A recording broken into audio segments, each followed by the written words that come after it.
Hello guys! Welcome back po ulit dito sa ating YouTube channel, The Homebay Said It. Once again, ako nga pala si Josh for today's video. Sa mga nagtatanong po sa akin, nagdi-DM, nagme-message, even tumatawag guys. Hindi ko kayo maisa-isa lahat guys.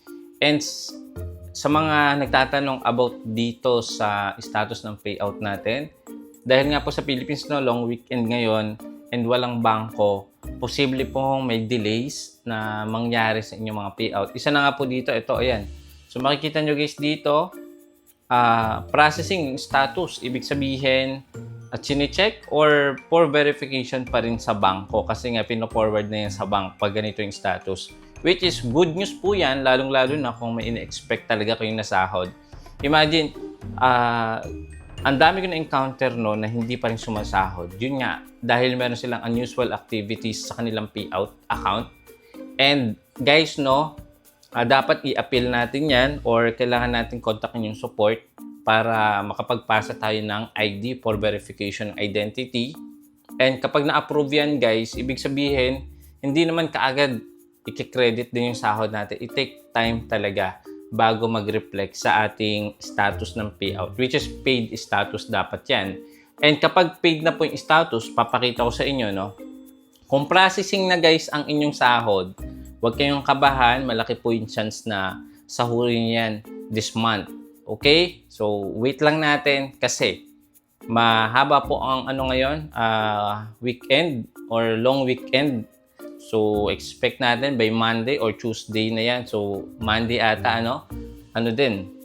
holiday. So, by expect natin Tuesday or next following day or banking days na.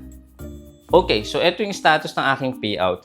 I don't know kung kayo po ay paid status na or still on hold or process pa din. But again guys, huwag kayo mawalan ng pag-asa. Ang dami nagme-message sa akin, sir, 3 months na yung payout ko, hindi pa pumapasok, hindi pa rin kinikredit ni Facebook.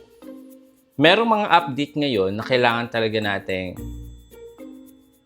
alamin. Like for example, an original content.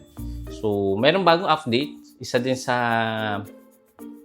na kuha ko ng information, kapag daw mga unoriginal content, posible talaga na i-hold or hindi makuha yung sahod. So, hindi ko kayo tinatakot base ito dun sa nakausap ko.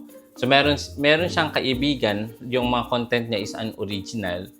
And hanggang ngayon, guys, wala namang problem sa kanyang payout. Hindi naman unusual activities yung kanyang status ng payout. Pero until now, hindi pa rin nakukuha dahil sa unoriginal content. So, I don't know kung bakit ganito ang nangyayari kay Meta. Hinuhold niya yung malalaki na sahod or talagang for verification or pinapasa talaga sa masusi na investigation yung sahod natin if valid ba talaga.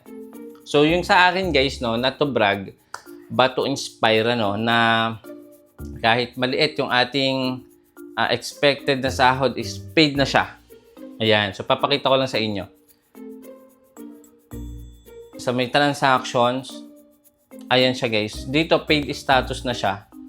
So, yun. Kapag na-paid, makikita nyo yung status niyan sa in-stream ads, ad breaks, or ads on reels.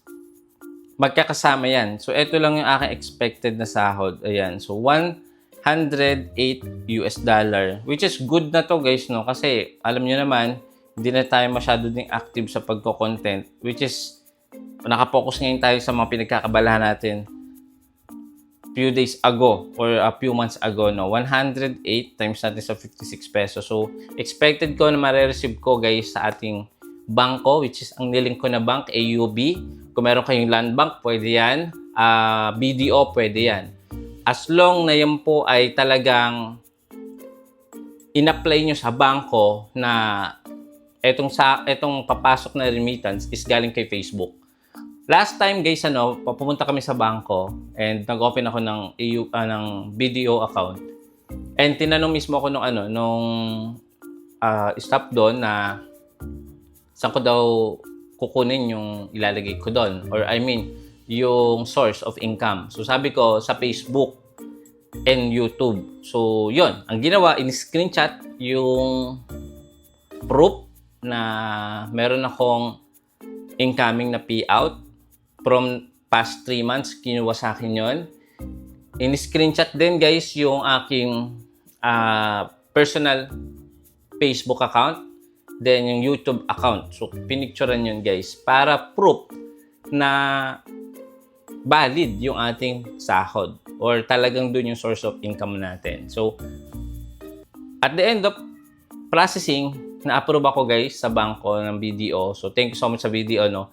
And yun, so meron na akong BDO account which is talagang trinay ko kasi yung iba daw hindi sila makakuha. Una-una kailangan ng ng TIN number. Kailangan po ng valid ID and kailangan ng proof of income. So, yun talaga yung dinisclose ko. Sabi ko, pwede ba yung sa Facebook or sa Meta? So, yun. Ano naman? Hindi naman mahigpit. Hindi naman katulad dati nung nag-open ako ng account na sabi ko sa YouTube, hindi ako pinag-open ng account. So, second try ko na yun guys sa BDO. So, na-approve naman ako. So, I suggest, ang kunin nyo na bangko, EUB, Land Bank, BDO, ano pa ba? BPI, hindi ko pa sure guys kung ilan na yung nakasahod sa BPI eh. Pero i-try nyo din kung pwede, no? Kailangan nyo lang talagang siguro i-disclose kung saan talaga manggagaling yung income nyo doon. Okay? And yun, sa mga nag-i-start o nagpapatuloy sa pagko-content, guys, tsagain nyo lang. Maraming ways to monetize kay Facebook. Lalong-lalo na kung kayo po ay mahilig sa mga content, 'di ba? Gawa kayo ng mga entertainment videos, mga educational, informational, or motivational videos, or yung mga pinagkakabalhan nyo, pwede nyo i-content as long na ito ay nagbibigay value sa viewers nyo. Ako naman guys, yung form ng monetization ko kay Facebook is nagbibigay ako ng idea paano nga ba tayo kumita ng extra bukod sa pagre-reels natin. Pwede tayong magsabay ng mga traditional businesses or extra pagkakitaan. At the same time, may mga products na bibili. So, yun yung form of monetization ko. Pwede rin sa form of live. Mag-live kayo, mag-share kayo ng mga knowledge and experience nyo, no? Kay Facebook, kung paano nga ba ma-monetize. Ako, ginagawa ko yung dati, guys. And ako na mismo yung magsasabi sa inyo na meron talagang earnings sa stars, merong earnings sa in-stream ads, ads on reels, and bonus program.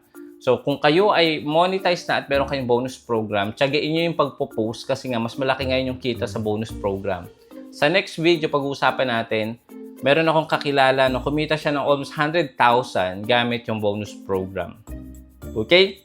So, for now, dito muna tayo sa payout update. So, in-update ko lang kayo kasi nga dami nagme-message sa akin regarding sa payout. Still processing, process, tsaka on hold. And yung iba paid na. So, yun yung yung aking detalye na may bibigay ko muna for the meantime. Dahil long weekend, so possible by Tuesday or next following days na yan, makikredit sa inyong bangko. Yun lang guys, maraming salamat. Kung bago ka lang sa ating YouTube channel, don't forget to subscribe. Click the bell icon para kapag meron tayong next video, manonotify po kayo kaagad. See you again next time. Bye-bye!